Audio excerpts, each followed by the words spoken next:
Great morning, Holy Brothers!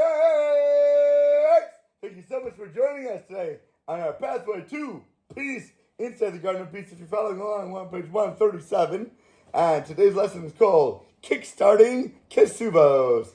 Those are the marriage documentations. Here we go. Stage number 1. When the chassan, the bridegroom, arrives at the wedding hall, the officiating rabbi sits down with him and fills out the details for this marriage contract. The Jewish marriage contract is called the Kesuva. The chassan, the groom, must know that the Kesuva is no joke at all. It's real serious stuff. And it is a binding, obligatory agreement that he is entering into. And not many people know what it actually says in the words. They're just signing without reading the document, without reading the contract. As soon as he signs the agreement, he is duty bound to fulfill its conditions. Usually, before a person signs a contract, what do? They read the whole thing. Especially if it's for a job that they want. They want to know what they're going to be obligated to do. Or they have a lawyer to read it and explain it to you. Very good. That's what we're about to say. Which I had. Baruch Hashem. Very good. So usually he'll read through it, find out what his benefits are, what kind of time off he's going to get, who he has to talk to for who his bosses are going to be. None of that's in the ketubah. Well, the bosses. That are definitely in there. Time off, nothing. Actually, there's no benefit for you. He reads the fine print, goes over it meticulously, usually consults experts in the field, other people who have been on the job before him, and especially hiring a lawyer or legal advisor to go through every single thing, crossing every T, dotting every I, going through with a magnifying glass, trying to find any type of loopholes, and clarifies every single ramification of every concrete clause. Then he deliberates on each one. What kind of pros? What kind of cons? Is this going to be good for me? Can we negotiate anywhere? Back and forth, back and forth, back and forth. Frequently, a single word in a contract can become the subject of hours of disputes and negotiations. Yes or no? Yes. You ever go through a deal with somebody? Yes. You ever buy a house?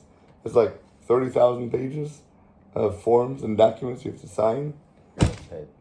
And a Kesuva is 1 page. Hello? You can buy a new house. You can move from place to place. Because of contracts. Crazy. In short, a prudent, precise, particular person does not sign an actual agreement without knowing exactly what he's signing and what he's getting into.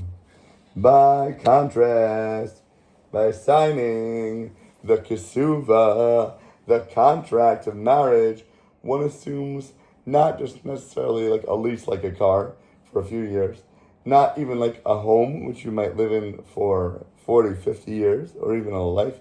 This is a lifelong obligation, commitment, not only to his wife, but also to God, to Hashem himself as well.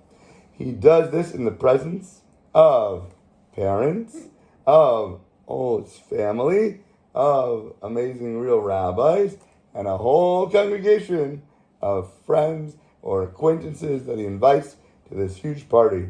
How many people were at your wedding? During COVID, 50. That was a really small one. Okay. I think I had like over 800 people at my wedding. And that was like after we whittled down the list. This guy I just got invited to, who used to daven with us, Bacher, he had over 2,500 people at his wedding. Crazy. Anyway, but how many people are there witnessing this and hearing this? What you're committing yourself to. There's no way that people are not going to say. People at your wedding. Talk about it. You, all of them? Oh yeah, for sure. Yep. Outgoing guy, if you couldn't tell. This behooves him to know what the heck he is going to be signing. By knowing his obligations, a chassan spares himself untold great grief in the formidable future. Much of the agony that men suffer in marriage stem from the failure to fulfill those conditions of the Kesuvah, and therefore invoke upon themselves severe judgments from heaven, from above, that they get struck down with. This is because they're signing an agreement and accepting a solemn obligation where they're going to fail to fulfill. Ignorance about the terms of the agreement is no excuse for breaching the contract and terminating the terms of what you are signing. Therefore, what do we need to do? It behooves us to learn about the terms and the nature of the agreement. It is extremely, exponentially, incredibly important. Hidden within the Kesuvah are intrinsic instructions as to how a husband should actually act, as well as helpful hints for real marital success and peace in the home. So let's go through and understand why it's so important and what's hidden within these words and the mysteries. The text of the Kesuvah is written in what language? Hebrew. Not Hebrew. Aramaic. Not English, but Aramaic. Here we're going to present an approximate but comprehensible translation to talk about in English to make it easier on people who are speaking English for a bridegroom to familiarize himself with what he's getting himself into. Yeah, you're never going to know exactly what's going on all the time with your wife, what she's saying, what she's thinking, because they're not always in sync with each other. Yes or no? Absolutely. The monetary denomination that appears in the Kesuvah is called not dollar, but you know what monetary obligation we're talking about? A zuz. A zuz. Yes, the Kesuvah deals with three different sums: the basic Kesuvah, the dowry, and the supplement. So the basic Kesuvah is a fixed sum amount of 200 zuz. That is the currency they used during the Talmudic times. For a first marriage, and if they're marrying after a first marriage, it goes up or down the money? Down. Down. It goes down to 100 zuz for a second marriage. The woman's dowry consists of the possessions that she brings into the marriage herself, which the husband's estate needs to return, God forbid, upon a death or a divorce. Originally, the dowry was itemized, but in order to avoid public humiliation, the sum became fixed at 100 pieces of pure silver, or about $14,000 at the time this was written, for a first marriage, and about half of that for a second marriage. The third sum in the Kesuvah is the supplement that a groom adds to enhance his obligation. And the accepted supplement is designed to equal about the dowry.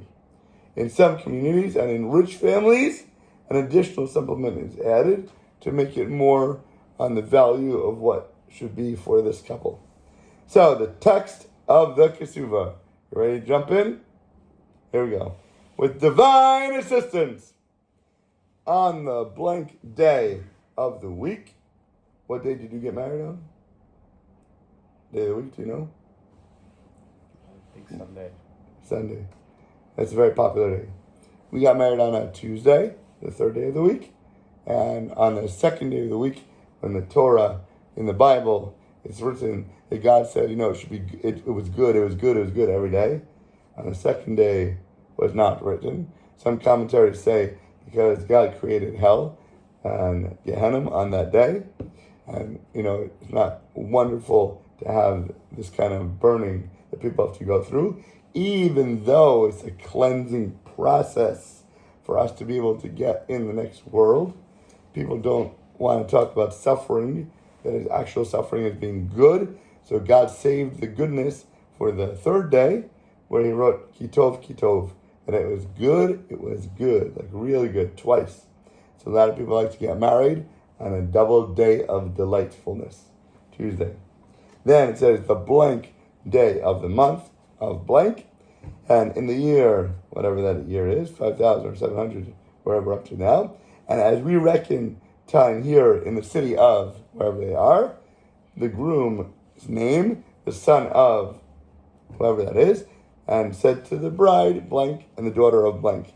Here's what it says. Be my wife, according to the statutes of who? The Mem or M?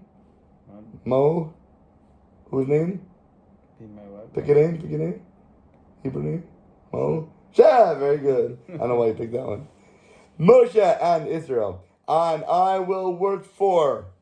That's number one. You better make sure that everything you're doing is working towards working for her. I will work for. I will cherish her. Not just when I feel good. Not just when I like it. Not just when she likes me or talks nicely to me. I will feed. I will support you, we're saying to the woman, as in the custom of Jewish men who work for, cherish for, feed for, and support their wives faithfully. And I will give you the name, and I will provide for you and clothing and necessities and your conjugal rights according to the accepted custom. And the bride, whoever that lucky girl may be, agreed to become his wife. She says, yeah, this is good. And this dowry that she brought from her, whatever house, whether in silver, whether in gold, whether in jewelry, whether in clothing, and they have a lot of that, and they're going to get even more once you get married, furnishings or beddings, the groom, whoever that guy may be, accepted responsibility for all in the sum of blank amount of zuzim, and agreed to add to this amount from his own assets to the sum of the same amount of zuzim, for a total of whatever that may be, spelled out very clearly. The groom, like said, the obligation of this kesuva, of this dowry, and this additional sum, I accept upon myself and my heirs after me to be paid from all the best part of all my property that I now possess or may hereafter acquire. And that's just what I have now. Real and personal. From this day moving forward, all my property, even the shirt off my back, literally what I'm wearing right now, shall be mortgaged and collateral for the payment of this kesuva. So don't ever say you have nothing with which to pay. Dowry and additional sum, whether during my lifetime or thereafter. The obligation of the kesuva, this dowry, and this additional sum was accepted by this, the groom, with the strictness established for the kesuvos and additional sums customary for the daughters of Israel. And in accordance with the decrees by our sages of blessed memory, this kesuva is not to be regarded as merely formality or perfunctory legal form.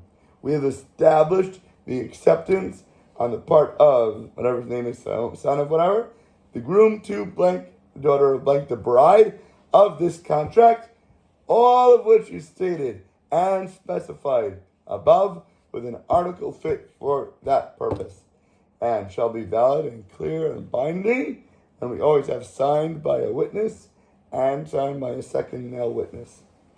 Okay, although there are many different texts, the above is the most widely used in the Orthodox communities of the US, Canada, and UK. Power of giving. Here we go.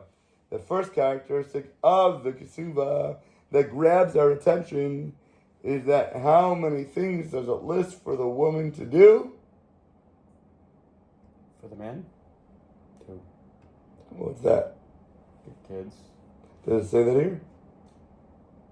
But I just read to you. What we just said aloud. How many things did it say that she has to do? I don't remember. None? Oh, it seems to be that it is very one-sided. The groom. I thought it said something about kids. Should we go? Maybe that he's obligated to give money that's passed down to his kids. What do you mean? she has to give him kids. Does it say that in the Kesuvos? I don't remember. I think we just read it. Play it back, buddy, please. The Roll the tape. The groom gets nothing, but gives every single thing from the ring to food, clothing, necessities, livelihood, obligations, both emotional and marital in and of itself. And he promises to cherish her no matter what, and obligates himself to sell the shirt off his back to meet his responsibilities.